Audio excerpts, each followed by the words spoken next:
azosenga bino s'abonner massivement na Global TV. Global TV. Yaye moko trésor trésor quoi. Global TV depuis Moscou.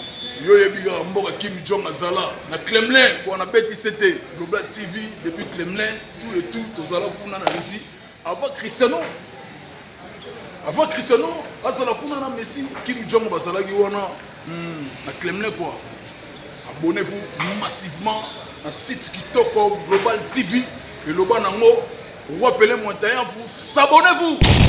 Allez s'abonnez-vous massivement.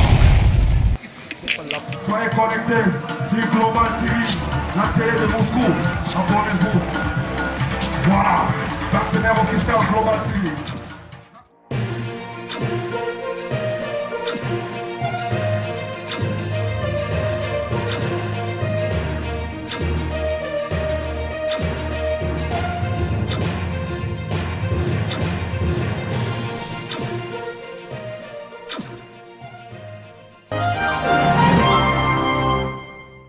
Eloko zo lega ya mabe soki mutasali eloko moko esimbi et que collègue musuta na studio akosenga na guitariste ne tout ça eloko moko lokola ya faire rigola mais to modifier yango boy.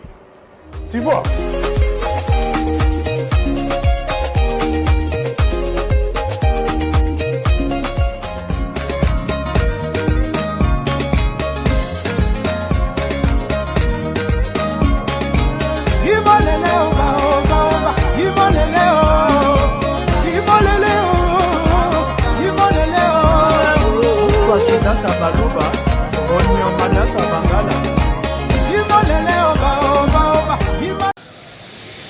Azosenga bino s'abonner massivement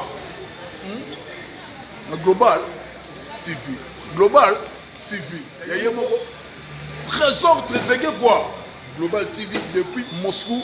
Yo yebiga mboka Kim Jong azala na Kremlin pour na beti c'était Global TV depuis Kremlin tout et tout tozala kuna na Russie avant Cristiano azala kuna na Messi Kim Jong bazala ki wana na Kremlin quoi.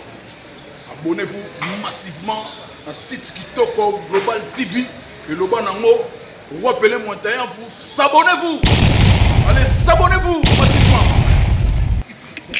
Soyez connectés sur Global TV, la télé de Moscou. Abonnez-vous. Voilà, partenaire officiel Global TV.